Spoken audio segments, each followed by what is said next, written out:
Connaissance, recherche, sciences, et sciences mathématiques, théorie, physique, philosophie, conférence, archéologie, environnement, nature.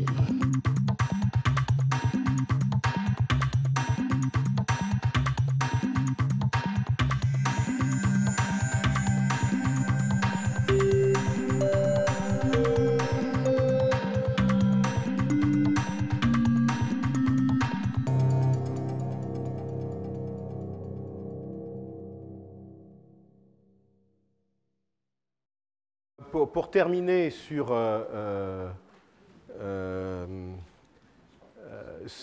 Alzheimer, eh bien évidemment c'est un survol.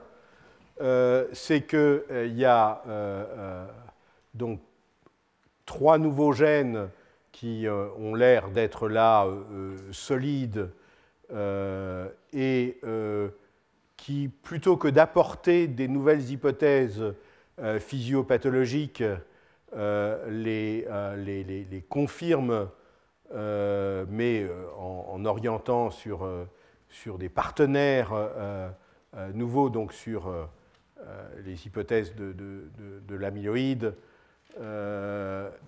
et d'autre part, qui sont plus que des hypothèses d'ailleurs, ça c'est amplement prouvé, et sur les effets inflammatoires dans la pathogénèse de l'Alzheimer disease. Mais ce qui est certain, c'est que ces 3 gènes qui ont été quand même, ou ces 3 signaux, effectivement, puisque ces 3 variants génétiques ont été obtenus dans des études extrêmement, avec un très grand nombre de patients. Alors, dans l'une ou l'autre de ces études, d'ailleurs, il signale que si on descend un petit peu dans la significativité statistique, et si on prend les signaux qui ont des valeurs de P, je crois, inférieures à 10-5, ils en trouvent, je crois, 13, alors qu'ils s'attendent à en avoir que 4. Donc, on peut en déduire que probablement, dans ce qui est en dessous, on va pouvoir tirer encore 5 ou 6 gènes impliqués dans les prédispositions à la maladie d'Alzheimer qui pourront être répliqués, mais avec probablement des odds ratio, en tout cas par rapport à ces signaux, relativement faibles, probablement inférieurs à 1,2. Je rappelle, 1,2, ça veut dire que le fait d'être porteur de ce variant au niveau de la population, et pas au niveau de l'individu, au niveau de la population, implique une augmentation de risque de 20%. Donc, cela veut dire que même avec ces 3 gènes, on est encore loin d'avoir expliqué probablement toute la susceptibilité, toute la part génétique de la susceptibilité à la maladie d'Alzheimer. Mais évidemment, à chaque fois, il va falloir, pour ces gènes, trouver quels sont vraiment ou les variants qui sont fonctionnellement, qui expliquent la variation du risque, avant de pouvoir vraiment en tirer des leçons. Alors, peut-être juste au niveau des applications. Finalement, le ApoE, c'est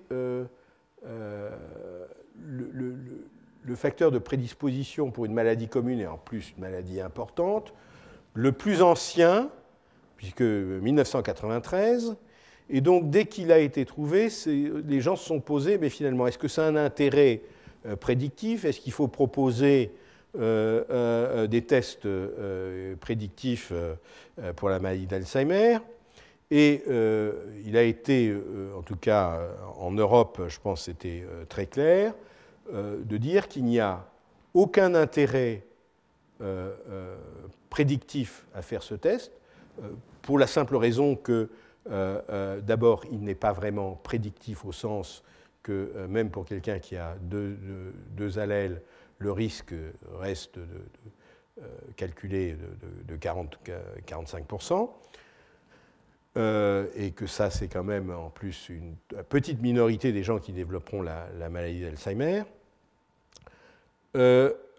même du point de vue diagnostique, dans la mesure où on peut avoir une maladie d'Alzheimer, il y a beaucoup de gens qui ont une maladie d'Alzheimer sans avoir ApoE4, ça n'aide pas au diagnostic de la maladie, vraiment. Donc, on peut se dire qu'en prédictif, à l'heure actuelle, il n'y a pas d'application à faire un test ApoE.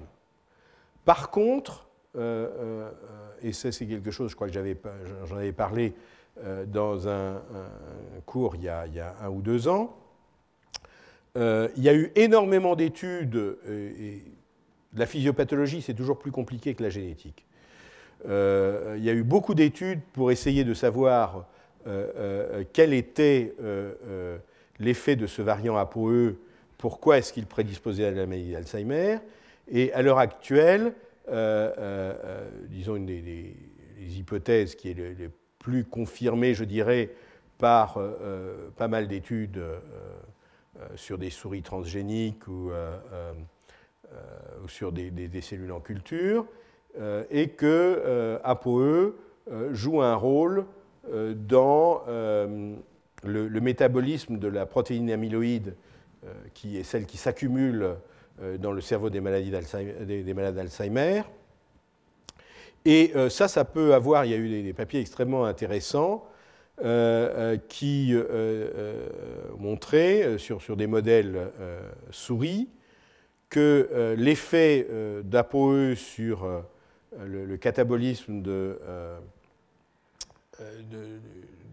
la protéine APP, donc de l'amyloïde, était lié au fait que ApoE était lié à des lipides ou pas, et que ceci peut être modulé par des molécules pharmacologiques qui agissent sur le métabolisme des lipides, et que ces molécules pharmacologiques avaient eu des effets assez impressionnants, je n'ai pas la dia, mais sur un modèle souris de maladie d'Alzheimer, puisqu'il a été créé des modèles souris de maladie d'Alzheimer en prenant en compte ce que l'on observe chez les humains et en créant des modèles transgéniques de maladie d'Alzheimer. Donc, ceci pour dire que d'une part, la physiopathologie liée à l'ApoE peut-être un jour prochain, et je ne sais pas combien prochain, permettre de développer de vraiment nouvelles stratégies thérapeutiques pour la maladie d'Alzheimer. Ça, c'est une première chose. Et deuxièmement, c'est une étude qui a été faite chez GlaxoSmithKline, menée notamment par Allen Roses, où ils avaient justement testé une molécule qui est utilisée en général dans le diabète, mais qui a aussi des effets sur l'inflammation, qui est la rosiglitazone, dont la cible est un récepteur nucléaire, un PPR gamma. Et donc, il y avait une étude de phase, je crois, 2, qui avait été faite sur la rosiglitazone dans la maladie d'Alzheimer, une étude clinique par GlaxoSmithKline. Et, résultat des courses, il y avait l'air de ne pas y avoir d'effet statistiquement significatif. Et donc, en principe, ça aurait dû être suffisant pour tuer cette molécule pour la maladie d'Alzheimer. Mais, et ça c'est une chose importante, quand ils avaient soumis le protocole d'essai clinique, ils avaient annoncé qu'ils allaient quand même diviser, analyser les patients selon qu'ils avaient ou qu'ils n'avaient pas ApoE4. Et en ayant fait cette analyse en fonction non pas globale, mais en regardant est-ce qu'il y a une différence d'action selon que les gens ont ou n'ont pas ApoE4, autant que je me souvienne, je n'ai pas relu le papier, mais je crois qu'ils avaient trouvé un effet de la rosiglitazone chez les patients qui n'avaient pas ApoE4. Et que ça, c'était statistiquement suffisamment significatif pour se dire qu'il ne fallait pas tuer ce projet.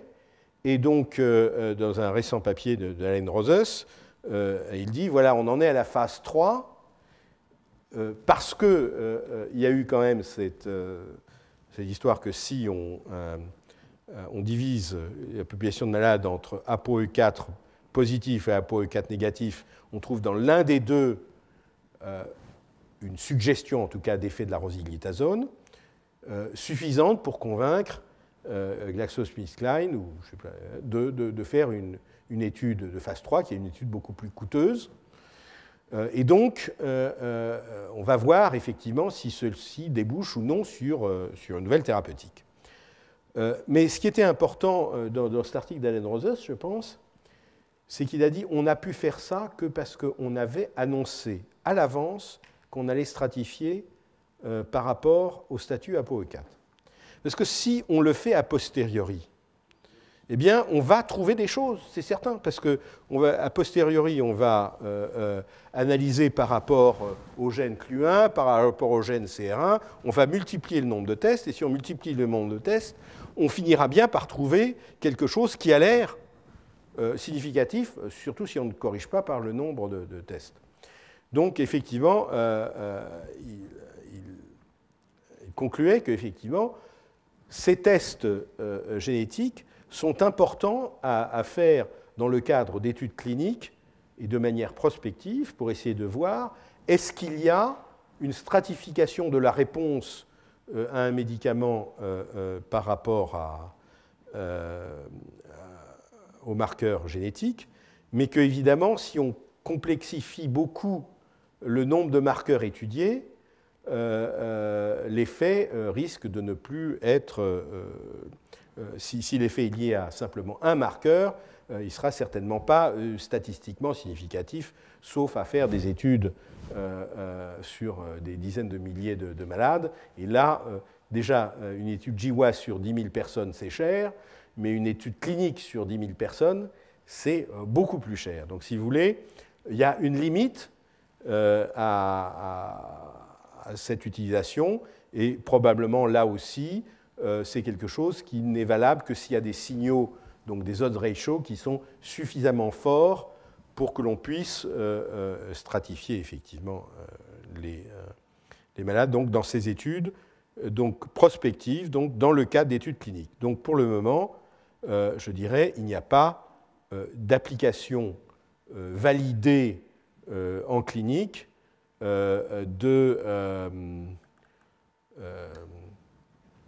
du test ApoE4, puisque, tout simplement, on n'a rien à dire aux personnes. On ne va pas leur dire, ben, vous avez un allèle ApoE4, on n'a rien à proposer pour diminuer le risque de maladie d'Alzheimer qui est passé de 10% à 15%. Donc, DMLA, maladie d'Alzheimer, on avait quand même des effets de variants, de polymorphisme plutôt, un facteur 2,5 ou 3, etc. Donc des effets importants. Là, on va passer à ce qu'on trouve beaucoup plus fréquemment, c'est des effets avec des odds ratio qui sont plutôt de 1,2 ou 1,3. Donc j'ai décidé de prendre des exemples dans le cardiovasculaire, parce que je trouve qu'ils sont relativement intéressants pour à la fois biologiquement, et puis parce que ça permet aussi de réfléchir finalement entre variants fréquents et variants rares, et aussi les aspects de variants à risque et puis de variants protecteurs. Donc, dans le cadre de la moulinette de la population islandaise, en juin 2007, Kari Stefansson, c'est un des, je ne sais pas, 50 papiers publiés dans Nature Genetics, Science ou Nature publiés par Decode, annonce qu'ils ont trouvé a common variant on chromosome 9p21 affects the risk of myocardial infarction, donc publié dans une revue extrêmement prestigieuse. Et il dit, voilà, ils ont trouvé donc un signal dans une région donc 9p21, dans une étude, 4600 cas et 12 700 contrôles. Alors, de toute façon, là, dans le cadre de la population islandaise, comme il a analysé 30 ou 40 000 personnes, et qu'il a, pour ces 30 ou 40 000 personnes, les données cliniques, eh bien, les cas, je dirais, pour une maladie deviennent les contrôles pour une autre maladie, puisque finalement, il a toutes les données. Donc, dans cette région, alors, ce qui était intéressant déjà, c'est qu'on tombait dans ce qu'on appelle un désert génique. C'est-à-dire que le gène le plus proche, il était à 100 kilobases, 100 000 nucléotides, ce qui fait quand même assez loin.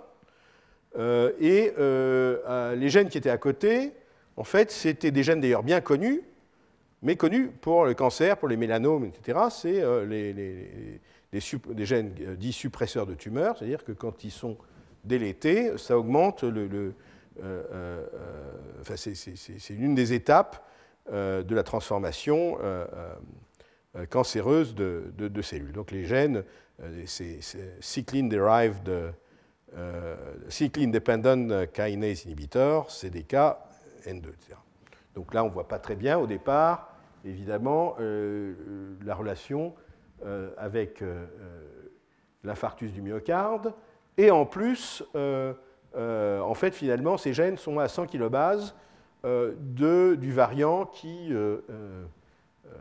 semble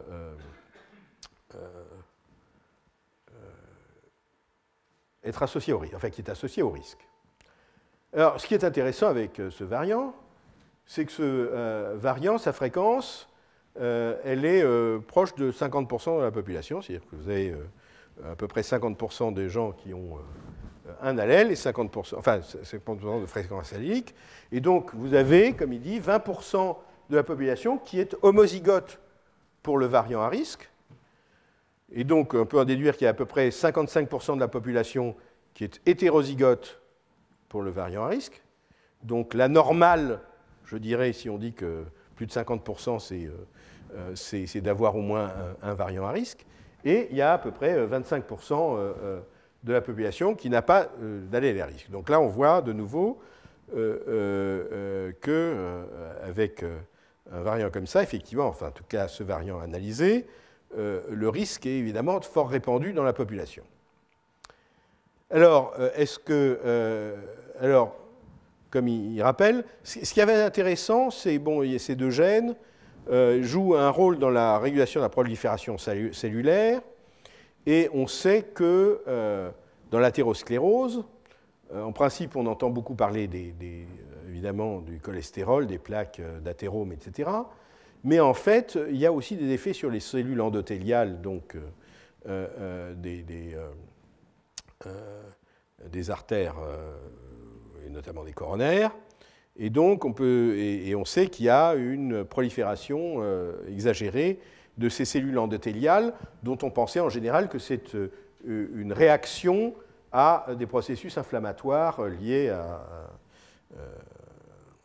l'athérosclérose. Alors, est-ce que c'est vrai, cette étude islandaise? C'était publié dans Science, mais comme je vous dis, ce n'est pas toujours une raison.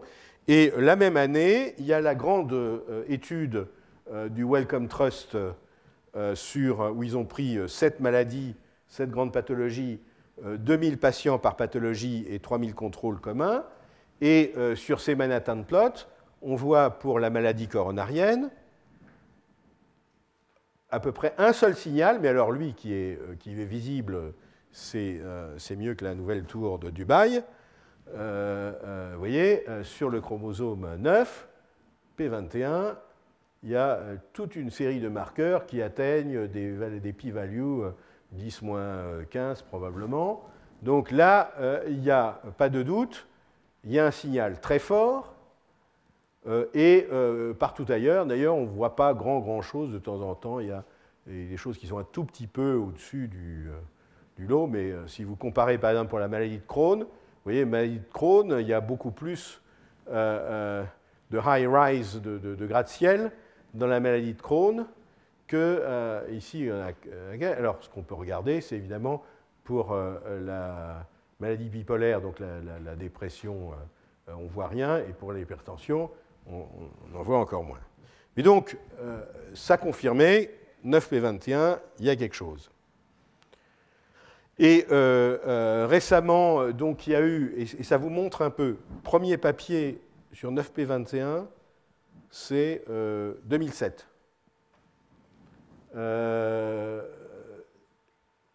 Il y a eu 22 articles qui ont été publiés par la suite, et sur 47 cohortes analysées, parce que souvent des papiers rapportent des études sur plusieurs cohortes. Et le tout, ça fait 36 000 cas et 95 000 contrôles qui ont été analysés en moins de 2 ans sur ce facteur de risque à la maladie coronarienne. Alors, pas simplement pour vérifier que c'est un facteur de risque, mais pour voir aussi est-ce qu'il est corrélé à d'autres facteurs de risque, pour voir est-ce qu'il prédit une réponse thérapeutique, etc. Mais enfin, si on regarde les choses, ils ont étudié donc sur cette méta-analyse donc, de toutes ces études. En fait, ils confirment à peu près ce qui avait été dit. C'est que si vous avez 2 allèles à risque plutôt que 1, ça augmente le odds ratio, ça augmente donc le risque, disons, de 25%, donc 1,25, avec un intervalle de confiance qui devient assez réduit.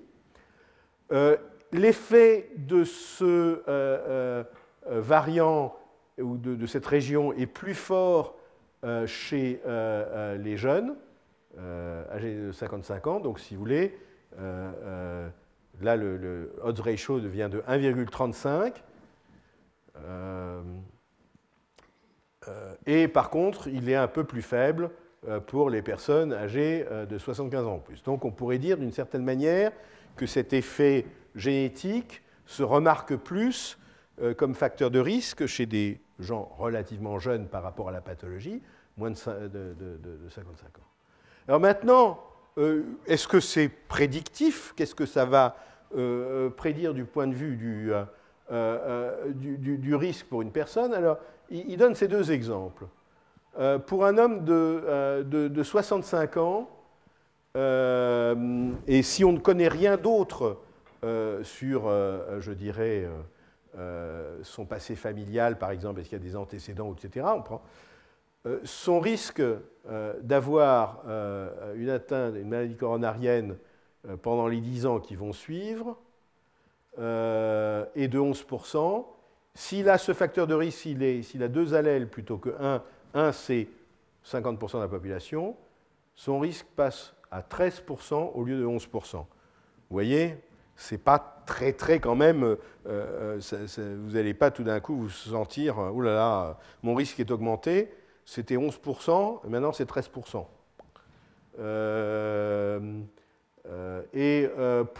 Pour quelqu'un de plus jeune, il donne l'exemple d'une femme de 40 ans où le risque d'avoir une maladie coronarienne, si toute chose égale par ailleurs, si elle a 2 allèles plutôt qu'1, son risque passe de 2 à 2,4%. Alors, si on a 0 allèle à risque, parce que comme dit, il y avait 25%, 22% de la population qui a 2 allèles à risque, 50% qui n'en a qu'un, et 25% qui en a 0. Eh ben, ça va leur diminuer leur risque, mais bon, ça va passer de 11% à 9%, et de 2% à 1,7%. Donc, si vous voulez, c'est significatif, il n'y a pas de doute, mais en fait, ça ne modifie pas le risque d'une manière extraordinaire. Par contre, ce qui est intéressant là-dedans, c'est que ça a l'air d'être indépendant des effets lipides, etc. C'est-à-dire que c'est un facteur, en tout cas, qui est indépendant du cholestérol, choses comme ça. Donc c'est une autre, c'est un autre facteur de risque, mais qui n'est quand même pas très impressionnant. Et donc, bon, il discute, je passerai, sur le fait que ça ne suffit pas de dire qu'un test génétique est valide cliniquement, c'est-à-dire qu'effectivement, il y a une différence, mais la chose qu'il faut savoir, c'est est-ce que le fait de faire ce test, est-ce que ça va changer la manière dont le médecin va prendre en charge son malade? Est-ce que ça va changer la motivation du patient à, par exemple, suivre une thérapeutique? On sait qu'un des problèmes avec les thérapeutiques par les statines, qui sont évidemment données, c'est le problème de la compliance, c'est-à-dire que tout le monde ne va pas prendre ces médicaments régulièrement, tout le monde ne va pas les prendre pendant longtemps. Et donc, la question que se posent certains, mais encore faut-il des données, est-ce que si on vous dit que vous avez un facteur de risque, vous allez mieux prendre ces médicaments? Mais à l'heure actuelle, et d'ailleurs, il montre là que si on prend les facteurs de risque traditionnels, qui sont cholestérol et histoire familiale, hypertension, ce qui est apporté par le test 9P21 module entre 0 et 4% le risque calculé. Donc c'est vraiment c'est tout à fait faible. Donc est-ce que le fait d'avoir un test génétique plutôt que de dire vous avez un parent qui a fait une maladie coronarienne à l'âge de 50 ans, vous feriez mieux de faire attention. Est-ce que ça aura un effet? Est-ce que le coût pour le système de santé sera amélioré? Donc tout ça, comme ils disent, il faut que, évidemment, si on veut introduire de tels tests, il faut qu'il puisse être prouvé que ça change quelque chose, et que probablement le plus intéressant, c'est effectivement le mécanisme sous-jacent, le mécanisme physiopathologique sous-jacent, et qui peut-être va entraîner le développement de traitements. Alors justement, quel est le mécanisme sous-jacent? Alors il n'y avait pas de gène. Ou plutôt, une équipe française, celle de Michel Vidot, qui s'intéressait plutôt à des problèmes de cancer, avait décrit il y a quelques années dans un papier que dans cette région, il y avait un ARN non codant soumis à épissage alternatif. Donc il y a toute une série de groupes qui se sont dit peut-être que ces variants qui se trouvent justement dans la région qui est couverte par cet ARN non codant qui avait été appelé ANRIL, peut-être que c'est ça qui est associé au risque. Et effectivement, donc là, vous voyez un article de 2010, enfin toute une série d'articles où notamment ils ont utilisé l'expression de cet ARN ou des ARN de cette région, mais non seulement de cet ARN non codant dans des leucocytes, en fonction du fait que les gens portent ou non les variants à risque, et ils trouvaient qu'effectivement, il y avait des différences dans l'expression de cet ARN non codant, et que c'était lié avec la sévérité de l'athérosclérose, et par contre, ils ne trouvaient pas d'effet sur l'expression des gènes qui sont à 100 kb, ces gènes cycline dependent kinase inhibitor. Donc, eux suggéraient que c'est une modulation de l'expression de cet ARN non codant, dont pour le moment, on ne sait pas évidemment quelle est sa fonction, et pas un effet sur les gènes d'à côté, qui serait l'effet lié à ce risque d'athérosclérose. Mais il y a un papier qui vient de paraître dans Nature qui suggère que, en fait, l'effet pourrait être quand même sur ces CDK. Et l'histoire est intéressante parce que, comme le génome de la souris est séquencé, le génome humain est séquencé, le génome de la souris aussi, donc on peut comparer les séquences. Et cette région où se trouvent les variants qui modulent le risque de maladie coronarienne, donc se trouve dans une région définie des haplotypes qui occupe une région d'environ 58 000 paires de bases, donc 58 kilobases dans le génome humain. Et par comparaison des séquences entre l'homme et la souris, on peut effectivement s'apercevoir qu'il y a une région équivalente dans la souris, qui est un peu plus grande, parce qu'il y a un peu plus de séquences répétées, de 70 000 paires de bases dans la souris. Alors ça, je dirais, ça c'est déjà une indication que effectivement il y a quelque chose de fonctionnellement important, parce que en général, quand vous avez des régions, par exemple introniques ou des régions intergéniques qui n'ont pas de fonction, elles sont en général pas conservées entre le génome de l'homme et de la souris. Donc le fait qu'il y ait une conservation de cette région identifiable suggère qu'effectivement il y a un rôle biologique qui a été conservé entre la souris et l'homme dans cette région. Alors qu'est-ce qu'ils ont fait? Eh bien, ils ont délété carrément chez la souris cette région. Alors évidemment, il faut se dire que ça, c'est beaucoup plus drastique que les variants ici. C'est des variants qui changent un nucléotide, alors que ici, carrément, ce qu'on enlève, c'est 70 000.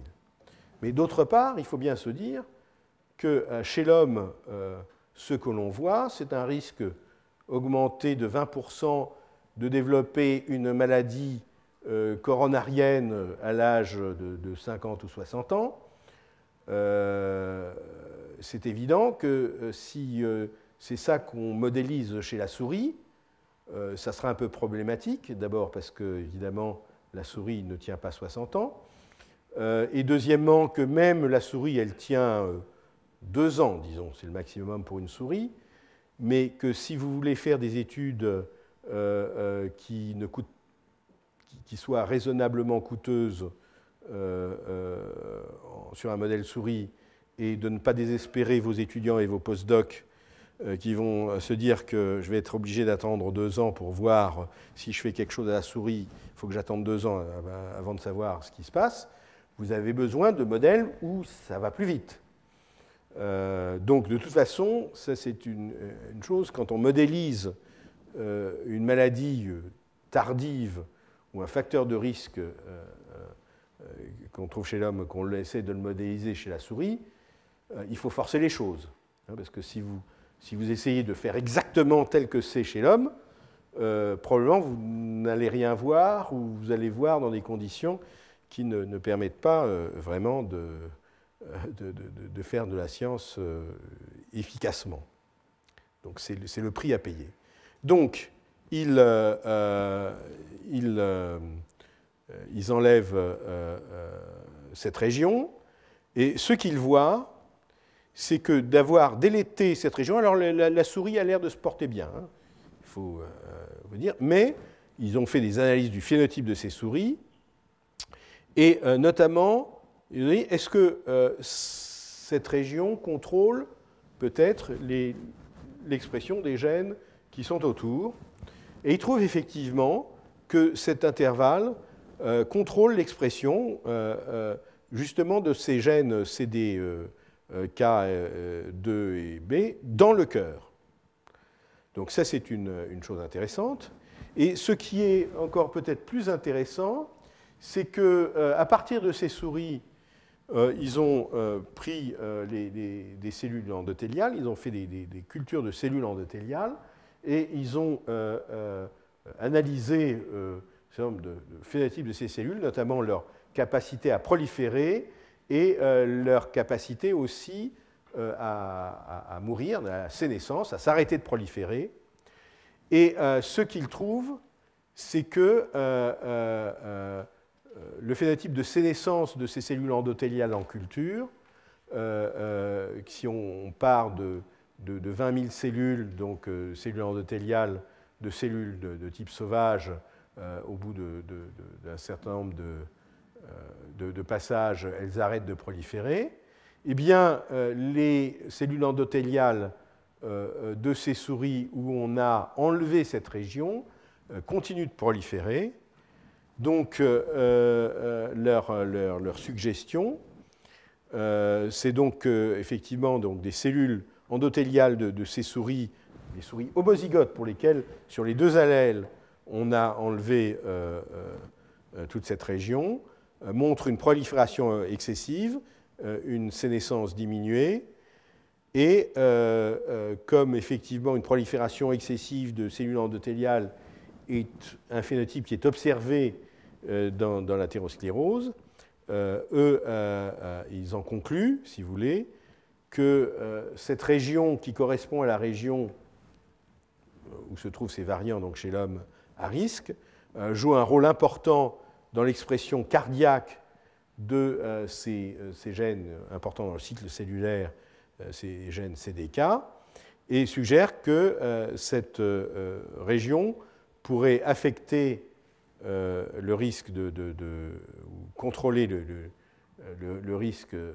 cardiovasculaire et de maladies coronariennes ou d'athérosclérose en altérant la prolifération dynamique proliférative des cellules vasculaires endothéliales. Alors, ce qui est intéressant là, donc c'est un modèle souris, il faut que ça soit confirmé, etc. Mais enfin, c'est des gens sérieux, ça a l'air intéressant. C'est qu'on se retrouve, si vous voulez, sur une autre voie physiopathologique que celle lipides, statines, etc. Donc, si on se pose en termes de combination therapy comme pour le cancer, c'est certain que si vous avez des voies physiopathologiques différentes, vous pouvez vous dire, voilà, on va cibler les lipides avec les statines et on peut cibler la prolifération endothéliale peut-être avec des choses qui contrôlent ces gènes CDK. Donc c'est une première chose. Donc là, on se retrouve devant ce qu'on a vu, c'est quand même des variants qui sont extrêmement fréquents dans la population, puisque 75% de la population a au moins, ou même 80%, a au moins un allèle à risque. Alors là, je vais présenter des résultats d'une équipe, Helen Hobbs, qui est au Texas. Il y avait des choses très, très intéressantes, qui est allée complètement à l'inverse, en cherchant par des stratégies de gènes candidats. Alors je vous dis, les stratégies de gènes candidats dans les associations, ça n'a pas toujours été très, très convaincant, mais là, elle fait quand même du très beau travail en se disant, est-ce qu'il n'y a pas des mutations rares dans la population qui affectent le risque coronarien? Alors, au lieu d'aller plein pot sur la maladie coronarienne, qui est quand même quelque chose de très complexe, parce que vous avez les aspects endothélium, vous avez les aspects lipides, vous avez les aspects inflammatoires. Donc, la maladie coronarienne, c'est très compliqué. Donc, elle est allée chercher plutôt des phénotypes biochimiques plus simples, et comme par exemple les taux de HDL cholestérol. Vous savez tous, puisque on fait tous des tests de cholestérol, qu'il y a le mauvais cholestérol, c'est celui qui est associé au LDL, et puis il y a le bon cholestérol, qui est associé au HDL, High Density Lipoprotein.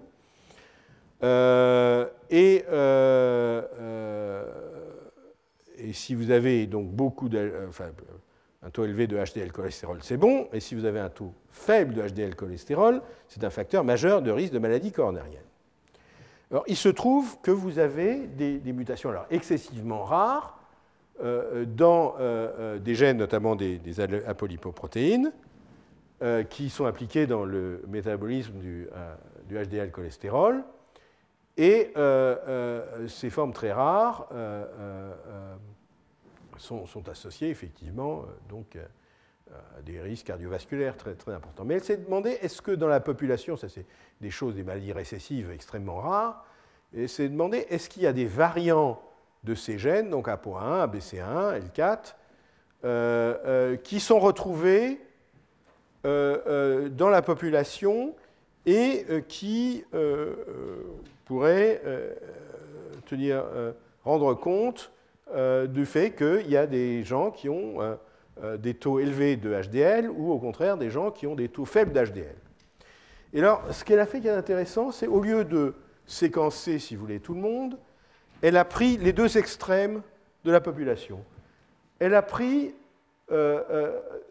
les 5% qui ont les taux, dans une population dite normale, hein, on ne parle pas de maladie coronarienne, là. On parle de taux d'HDL. Et elle prend ceux qui ont les 5% de la population qui ont les taux les plus faibles et les 5% de la population qui ont les taux les plus élevés et qui sont appariés pour sexe et origine raciale.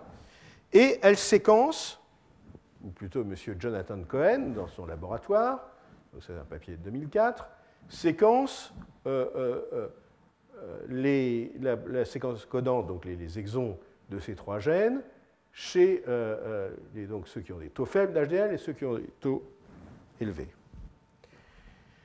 Et pour l'un des trois gènes, seulement pour l'un des trois gènes, elle trouve un excès de variants faux sens qui sont retrouvés uniquement chez les gens qui ont des taux faibles de HDL cholestérol. Donc, ils trouvent 14 variants chez ces gens-là contre 2 qui sont retrouvés uniquement chez les gens qui ont un taux élevé de cholestérol. Donc, c'est 14 contre 2. Et en plus, ce qu'elle montre, c'est que c'est uniquement le cas pour des variants qui changent la structure de la protéine.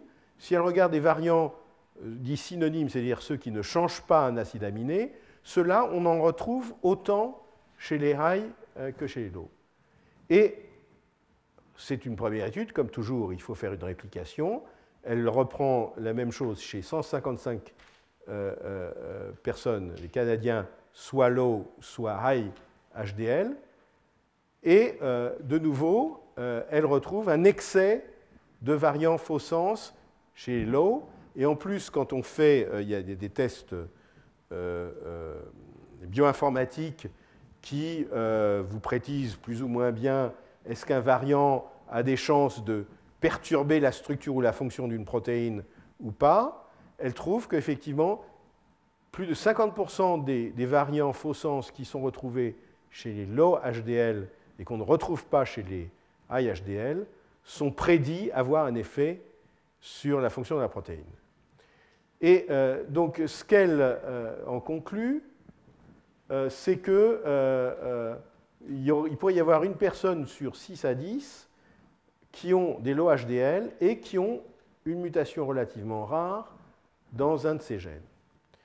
Alors, ça, c'est tout à fait intéressant comme preuve de principe. Il y a juste un problème, c'est que comme ces variants sont trouvés juste dans un patient ou éventuellement 2 patients, il est impossible de savoir individuellement pour chaque un de ces variants si lui vraiment a un effet ou n'a pas un effet sur le HDL. Collectivement, si vous voulez, elle peut dire, voilà, on trouve plus de variants faux sens chez ceux qui ont des low HDL que chez ceux qui ont des high HDL, mais chez un individu donné, elle est incapable de dire ce variant-là, il a un effet ou il n'en a pas. Parce qu'elle ne l'a trouvé qu'une fois, elle ne l'a pas trouvé, mais ça peut être un hasard. Donc, si vous voulez, ça, c'est une chose importante. Alors, je vais parler d'autres travaux très intéressants de Helen Hobbs, mais celui-là, j'ai trouvé intéressant de raconter cette histoire parce qu'il commence par un travail français de l'équipe de Catherine Boileau, qui est à Necker, qui travaillait à l'époque avec Claudine Junien. Et c'est une équipe qui s'intéressait aux hypercholestérolémies. Et vous savez qu'il y a une maladie dominante monogénique qui est l'hypercholestérolémie familiale, qui atteint à peu près une personne sur 500 et qui est liée à des mutations dans le gène du récepteur au LDL. LDL, donc, vous vous rappelez, c'est le mauvais cholestérol. Et quand vous avez le récepteur au LDL est absent ou est diminué, puisque maladie dominante, vous allez avoir un excès de LDL et donc c'est responsable d'un risque très accru de maladie coronarienne. Mais il y avait des familles qui n'étaient pas des grandes familles. Vous voyez ici les personnes qui sont en noir ont une hypercholestérolémie. Donc voilà une grande famille sur 3 générations. Vous avez des personnes avec des hypercholestérolémies. Ça ne correspondait pas au récepteur LDL. Donc, par les techniques traditionnelles pour des maladies monogéniques, ça s'égrégé comme une maladie monogénique, ils ont cartographié ceci sur le chromosome 1 et finalement, ils trouvent, ils ont fait une mutation qui correspond à un gène qui code pour une protéase et, qui s'appelait PCSK9. La mutation qu'ils trouvent dans cette famille, c'est une mutation faux sens. Alors, on aurait pu dire, est-ce que c'est vraiment la mutation qui explique cette famille? Ils avaient une plus petite famille où ils trouvent aussi une autre mutation qui ségrège avec l'hypercholestérolémie.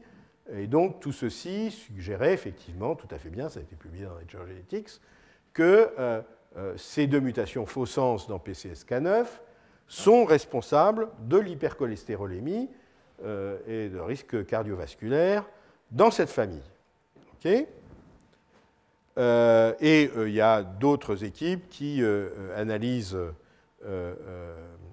ceci dans d'autres familles à hypercholestérolémie et qui confirment qu'effectivement, il y a un faible pourcentage de familles avec hypercholestérolémie qui ont des mutations faux sens dans PCSK9. Et là, je viens à Helen Hobbs. Helen Hobbs, elle regarde les fréquences de variants par rapport, effectivement, au cholestérol, et en prenant, comme je vous l'ai dit, les extrêmes, etc. Et alors, ce qu'elle avait trouvé dans un papier qui est avant celui-là, un papier qui est paru 1 an, c'est que dans la population noire, elle est au Texas, il y a pas mal de populations afro-américaines. Elle trouve que dans la population noire, il y a un faible pourcentage, c'est rare, 2,6%, qui ont des mutations carrément inactivantes, non-sens, hein, donc c'est une mutation qui inactive le gène PCSK9, dans cette population. Alors, en général, quand on a une mutation non-sens, c'est sûr qu'on perd la fonction, on se dit que ce n'est pas bien. Eh bien, qu'est-ce qu'elle s'aperçoit? C'est que si elle compare le taux de LDL cholestérol dans la population, donc c'est chez des Noirs américains, qui n'ont pas la mutation, donc 3278 personnes. Donc, ça vous donne une idée un peu de la taille de ces études. Les cohortes, 3278 personnes qui n'ont pas cette mutation non-sens. Voilà la répartition du LDL cholestérol. Et chez les 85 personnes chez qui elle a trouvé la mutation non-sens, elle trouve que le LDL cholestérol est nettement plus bas en moyenne. Vous voyez la courbe, hein, si vous avez la moyenne pour la population qui n'a pas la mutation, vous voyez que ceux qui ont la mutation ont des taux de LDL cholestérol beaucoup plus faibles. Alors vous voyez, oui, mais ça c'est un marqueur biochimique. Est-ce qu'ils se portent mieux, ces gens-là? Et regardez, le taux de maladie coronarienne dans cette population, chez ceux qui n'ont pas la population non-sens, c'est à peu près 10% de la population. Chez ceux qui ont la population non-sens, c'est 10 fois moins. Donc, si vous voulez, Catherine Boileau avait trouvé un gène qui, quand il porte certains faux sens, entraîne une hypercholestérolémie et un risque accru de maladie coronarienne. Mais en fait, on sait maintenant que c'est des mutations de type gain de fonction, et qu'en fait, quand vous perdez la fonction de cette protéine, vous avez moins d'LDL cholestérol, et vous êtes protégé, et protégé de manière importante. Enfin, c'est des relativement petits nombres. Pourquoi? C'est obligatoirement un petit nombre, parce que c'est une mutation qui est rare dans la population. Et pourquoi elle l'a fait chez les Noirs américains? Parce que cette mutation, elle se retrouve quasiment pas chez les Blancs. Donc, si vous voulez, elle ne pouvait pas faire exactement, en tout cas, avec cette mutation. Ce que ça suggère, alors ça, je peux vous dire que ça a beaucoup intéressé l'industrie pharmaceutique. Parce que c'est plus facile, en général, d'inhiber la fonction d'une protéine que d'augmenter la fonction d'une protéine. Hein? Souvent, en pathologie, par exemple les pathologies génétiques, vous avez perdu la fonction d'une protéine. Ben, si vous n'avez pas perdu complètement la fonction, vous direz, tiens, est-ce qu'on pourrait essayer de la stimuler? Mais c'est très difficile de trouver des petites molécules qui stimulent une protéine ou une fonction enzymatique. Par contre, c'est plus facile de trouver une petite molécule qui inhibe. Mais vous avez toujours le risque, quand vous avez une cible pharmaceutique, une cible dans l'industrie pharmaceutique, il dit, oui, mais si j'inhibe cette protéine, peut-être qu'elle a un autre rôle autre part, et que c'est des gens qui vont peut-être, ça ne va pas être bien si on inhibe. Et là, si vous voulez, c'est une expérience in vivo. Apparemment, ces personnes qui ont une mutation non-sens se portent tout à fait bien. Ils n'ont pas autre chose, en tout cas, on n'a pas noté qu'ils aient autre chose, mais ils sont protégés à 90% de la maladie coronarienne. Donc ça, pour l'industrie pharmaceutique, ça montre que c'est une cible tout à fait intéressante pour essayer de trouver un médicament qui inhibe PCSK9. Alors, chez les Blancs, white subjects, on ne trouve pas cette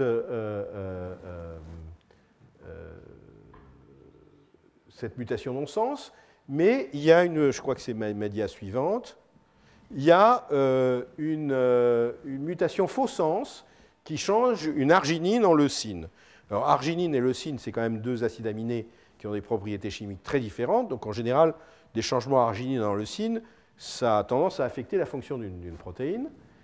Et il y a 3,2% d'hétérozygotes pour PCSK9 R46L dans la population blanche étudiée. On regarde, 9500 personnes étudiées.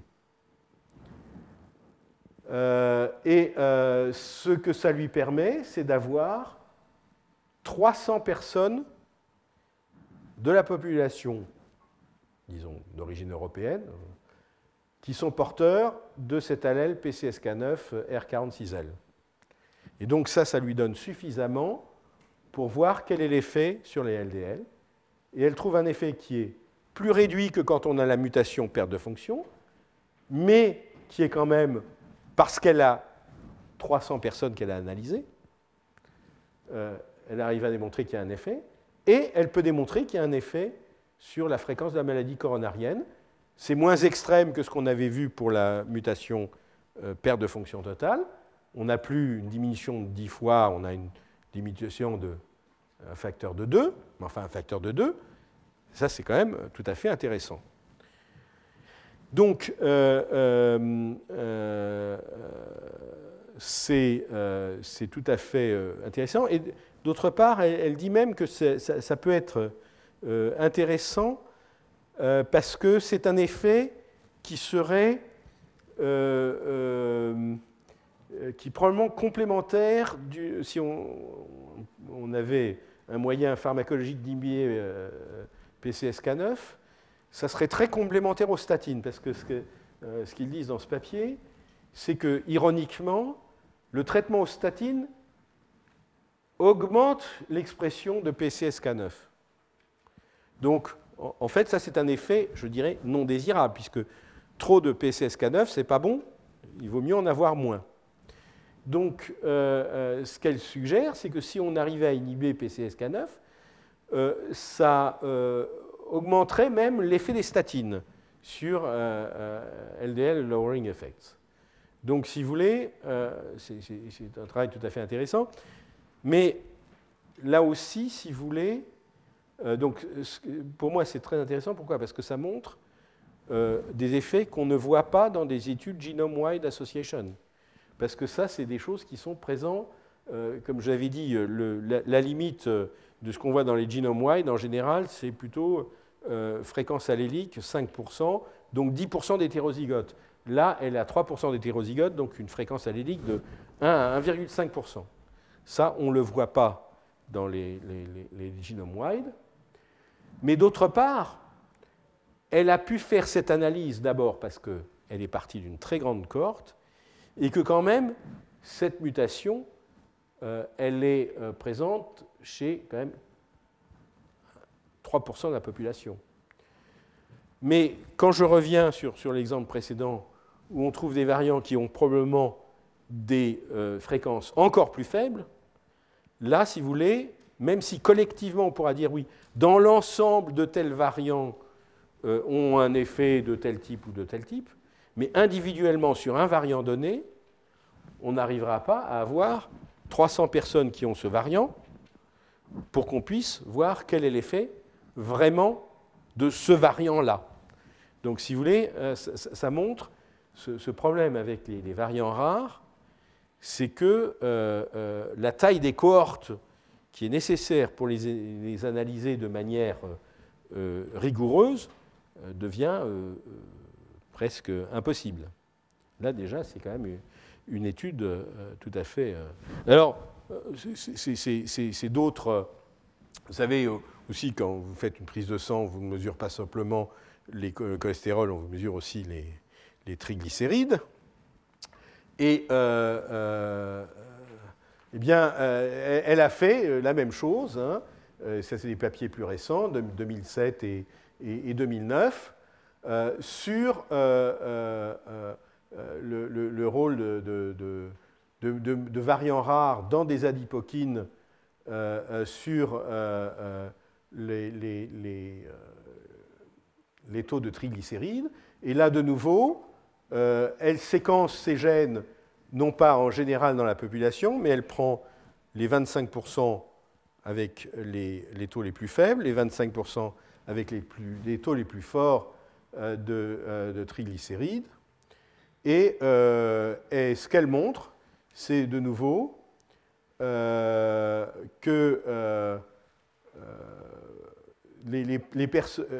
qu'on trouve effectivement des mutations, perte de fonction pour ces trois gènes, d'ailleurs, ANGPTL3, ANGPTL4 et ANGPTL5. On les trouve dans 1% collectivement de la population, mais dans 4% de la population qui ont des taux bas de triglycérides. Bon, je ne vais pas rentrer dans le détail ici, mais donc, de nouveau, ça montre que pour ces autres gènes, il y a aussi des variants rares qui ont des effets fonctionnels apparemment importants. Alors là, on n'analyse pas une maladie, on analyse un phénotype biologique qui prédispose à la maladie. Et donc, si vous voulez, c'est ce qu'on commence à voir. Les maladies mendéliennes, les maladies dites monogéniques, ces maladies où vous avez des variants qui sont en général très rares et qui ont un effet très fort sur le risque de développer la maladie, puisqu'on peut dire qu'ils vraiment causent la maladie, avec soit une pénétrance de 100%, hein, quand vous avez une mutation associée à la maladie de Huntington dans le gène de la Huntington, on prédit à 100% que vous allez développer une maladie de Huntington. Quand c'est une mutation dans le gène BRCA1 ou 2 qui prédispose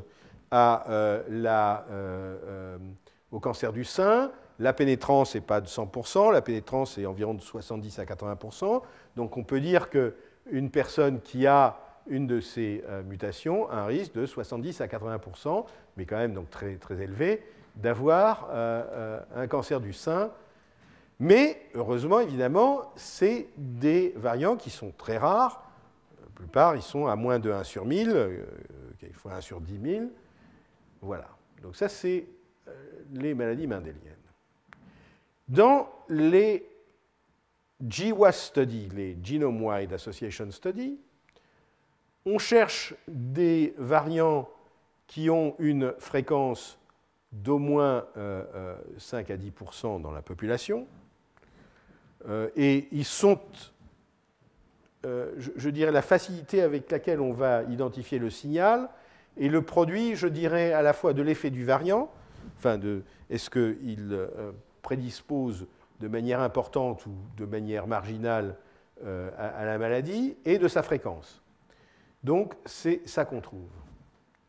Et en fait, ce que Helen Hobbs et d'autres de plus en plus proposent, c'est qu'il y a un territoire qui est inexploré, c'est celui des variants qui sont à une fréquence entre, je dirais, 1 sur 200 et quelques pourcents, ou 1 sur 500 et quelques pourcents, et qui pourraient avoir un effet moyen. Effet moyen, c'est-à-dire que si là on se trouve dans des odds ratio en général entre 1,2, 2 c'est déjà beaucoup, et 3 c'est exceptionnel, c'est les genres ApoE ou les variants dont j'ai parlé pour la DMLA qui ont des odds ratio de 2,5 ou 3, mais en général on se retrouve, la prochaine fois je vous montrerai des exemples plutôt dans le 1,2, où les nouveaux gènes d'Alzheimer c'est 1,2. Et est-ce qu'il n'y a pas là un territoire inexploré de variants qui sont présents à quelques pourcents ou à moins d'1%, mais pas 1 sur 1000 ou 1 sur 10 000, et qui auraient un effet intermédiaire?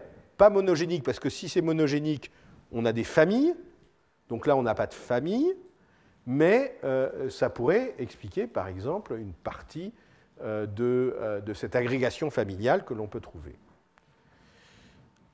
Le problème, comme je l'ai dit, c'est que des analyses de cohortes en faisant par exemple du reséquençage peuvent permettre de manière globale de dire oui, il y a des variants rares dans tel gène qui prédisposent, mais le problème pour évaluer la pathogénicité d'un variant rare spécifique retrouvé chez un individu, là on se retrouve devant un gros problème. Parce que ce qu'on va dire à l'individu lui-même, ah oui, on a trouvé ce faux sens, c'est-à-dire même dans les cancers du sein, c'est ce qu'on appelle les variants de undetermined effect, les choses dont on ne sait pas trop si c'est grave ou si c'est pas grave, et si c'est grave, est-ce que c'est beaucoup grave ou un peu grave.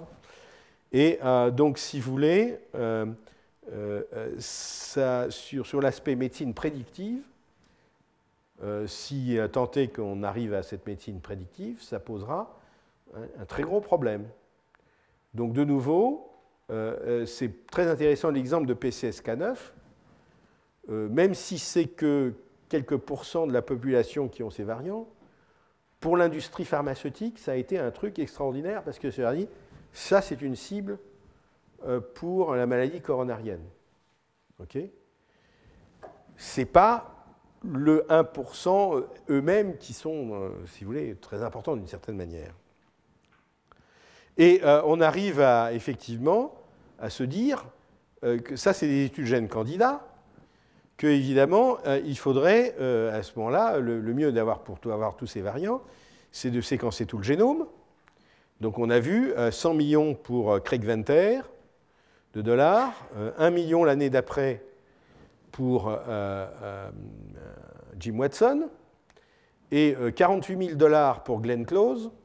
Et encore, il est dit dans la chose qu'ils ne sont pas arrivés à savoir chez Illumina si elle a vraiment payé ou si Illumina lui a offert sa séquence pour pouvoir simplement faire un peu de pub.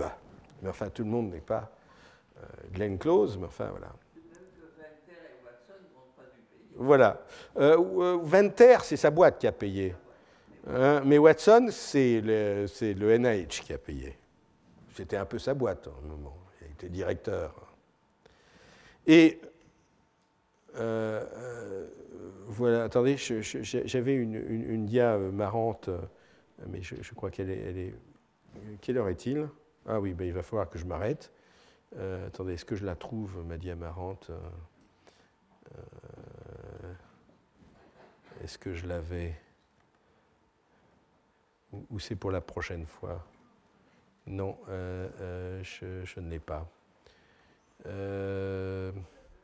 Bon, bah, écoutez, je crois que je vais arrêter. Simplement, effectivement, là, en fait, la diamarante, c'est... On connaît le génome de Watson. OK. Il y a eu des analyses sur plus de 30 000 personnes, des cohorts de 30 000, pour essayer de trouver des gènes qui modulent la taille. Et malheureusement, tout ce qui a été trouvé n'explique qu'une toute petite partie de la variation de taille des individus. Et comme il dit, on a tout le génome de Watson, et on n'est pas capable de prédire mieux qu'à quelques millimètres de variation s'il y a une grande taille, etc. Mais par contre, il suffit de savoir quelle était la taille de ses parents, sans avoir à séquencer, pour savoir d'une personne qu'elle aura, probablement, elle sera grande ou probablement petite. Et ça, avec toute la séquence, pour le moment, on n'arrive pas à prédire la taille d'une personne.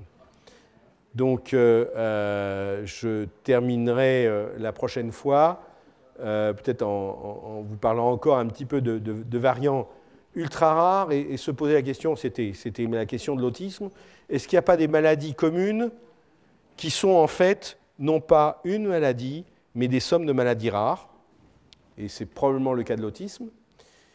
Et je parlerai des applications en pharmacogénétique, parce qu'il y a quand même quelques applications maintenant qui semblent valider de prédisposition génétique. Et puis je discuterai un des aspects qui irrite beaucoup mon ami Jean-Claude Kaplan, c'est ces boîtes qui vous proposent d'analyser votre génome, ou en tout cas 500 000 variants de votre génome, pour vous prédire vos risques à diverses maladies ou à divers traits. Par exemple, est-ce que vous serez plutôt sprinter ou plutôt sportif de sport d'endurance? Et nous verrons un peu, est-ce que c'est tout mauvais? Est-ce que c'est dangereux? Ou est-ce qu'il y a peut-être finalement des choses intéressantes? Et comme on dirait qu'il ne faudrait peut-être pas jeter le bébé avec l'eau du bain, avec en plus que de toute façon, comme disait un commentateur, de toute façon, quoi que vous en pensez, vous n'arrêterez pas.